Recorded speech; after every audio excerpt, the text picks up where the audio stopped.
Yo, what is up, guys? It's Bankrupt Dope back with another video. You already know what we're on today. We're back on that star rail, and today's topic are gonna be skills, and not just regular skills. I'm talking about leader skills. Before we get into that, if you're new here or you've been here and you haven't clicked that subscribe button, you should definitely do that because that definitely helps your boy out and it keeps me motivated to upload. I'm gonna keep uploading regardless. I just keep it banned with you. I'm gonna keep uploading whether y'all like, subscribe or not, but it'd be real helpful if you did. So yeah, you should do it. So on to today's topic. The thing that I think should be in this game that can make this game a little more interesting than what it already is, and make things like Forgotten. Well, I forgot how really into it, but Chaos Hall or Chaos Memory a little more fun to do and make building teams, in my opinion, more interesting, are to add leader skills. I feel like it was very unnecessary thing to not have in the game. I feel like something that should be in the game with the way the game is set up. Now you can argue that they don't need it, but you can also argue that they do need it.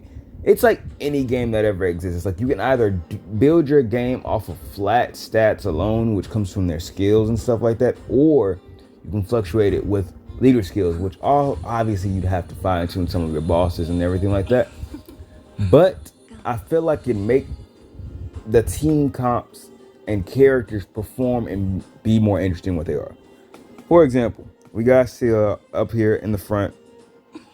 If I was to give her a leader skill, now I know this sounds weird and it doesn't, it's not what you would immediately think for her based off of the rest of her kit, but because there are other characters that can do what you think she could do already, I'm not giving it to her.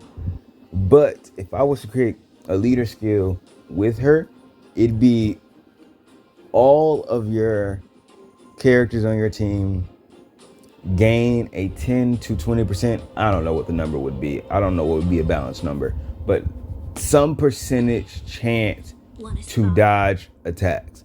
And what that would mean is, let me go to somewhere else. Let me get out of this area. Now, the reason I say that, right? Because my girl is kind of fast. I don't even, I can't even actually activate the ability to show. But if we go over to our talent, what is it actually called? Not talent, but technique. Phantom illusion. She uses that to gain stealth, and for 20 seconds you can run around invisible. And she also used that to travel as well. Like, we all seen the trailer with her and Brian shoots, and she's able to essentially travel just as fast as the bullet with her phantom illusion and everything like that. So in my opinion, I think a far more interesting than just giving her crit or crit rate, crit damage, or attack would be giving all of your units the ability to use air quotes phantom illusion. Obviously there wouldn't be any physical difference, or there wouldn't be any visual difference. It's just your characters have an ability to dodge attacks. So gives you a random chance, not random, it would be a set number if Mihail was to do it, but gives your allies a set chance to dodge attacks. A set percentage chance to dodge attacks. I think that'd be really cool for her. And if you want to run her on a team as a lead, you could. And then Japard, he gives you a certain percent defense. Now some of the characters are going to be very simple, very straightforward. Japard, he can either grant a certain amount. I would actually think he'd give defense, flat percent defense bonus. Simple as that. Luosha. What would I give Luosha if I had to think about him? Maybe grants a 10%, 10 to 20% lifesteal, maybe grant him lifesteal in base. So you run Luosha, you can go into the match and you can get lifesteal based off his passive. Like I said, once again, obviously they'd have to tune bosses and all that stuff to so obviously this stuff won't get too OP, but to give him lifesteal, because this game gets very simple. It's like they don't do anything different outside of what's already in their kit. And I feel like you can make these kits more interesting by adding on to with their leader, by adding on to their kits with the leader skill, for example. So adding on lifesteal, which would be a new mechanic in this game, which does not exist, which will probably come later, but it's currently not in this game. Now, he does have something similar when you know the ring is active, you do damage and you can get health back, but it's not directly lifesteal. You're not directly gaining health based off of the enemy. You're gaining health based off of the amount of damage you're doing.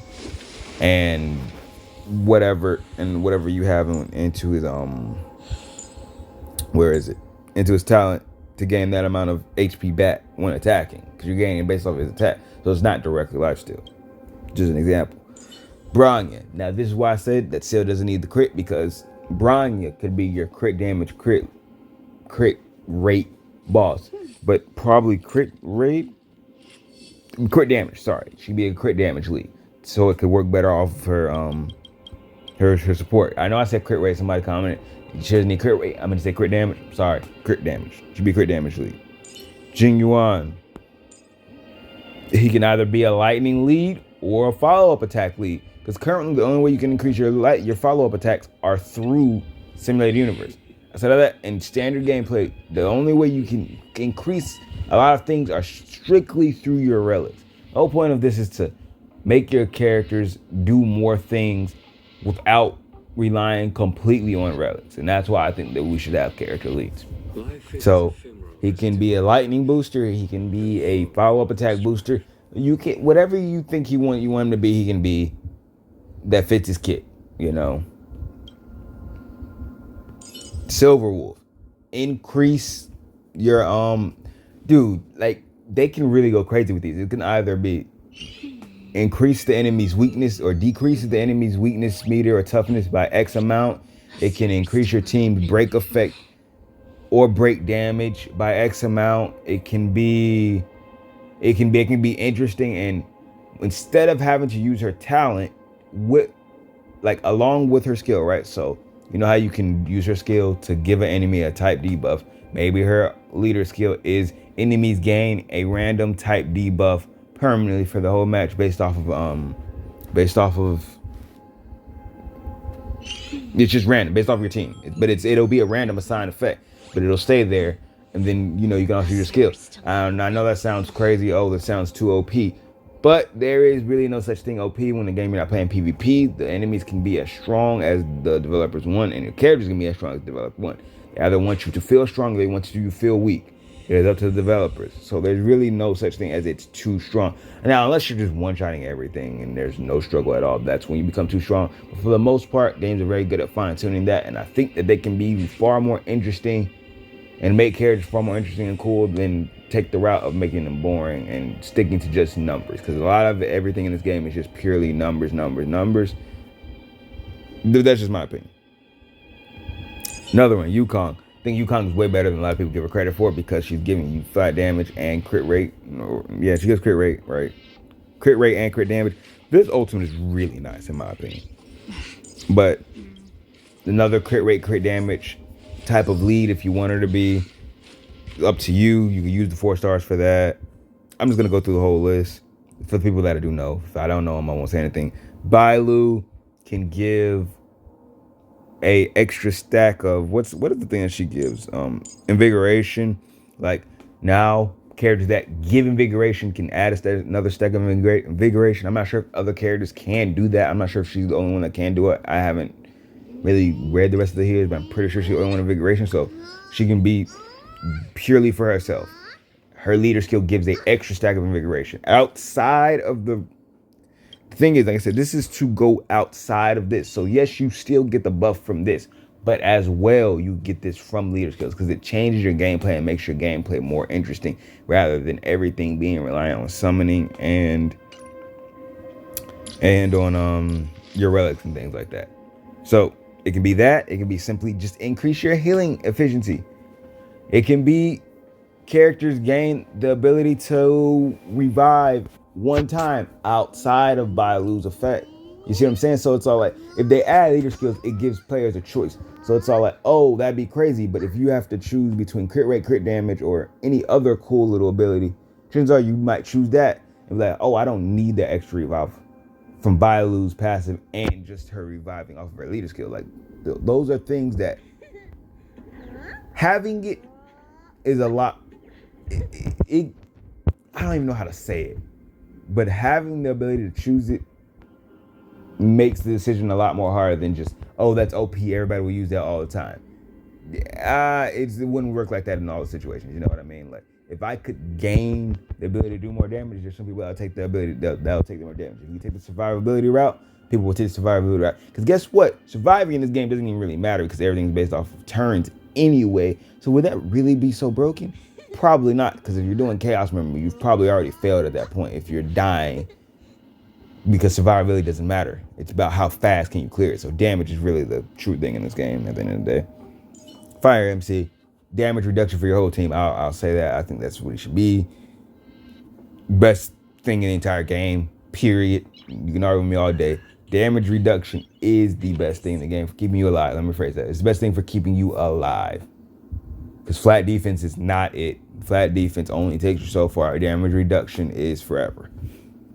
Damage numbers will be eclipsed at any given moment, but damage reduction sticks with the character for as long as the game goes, because you're reducing the damage you take straight up rather than basing it off of flat numbers, and flat numbers will become insufficient as the game goes on.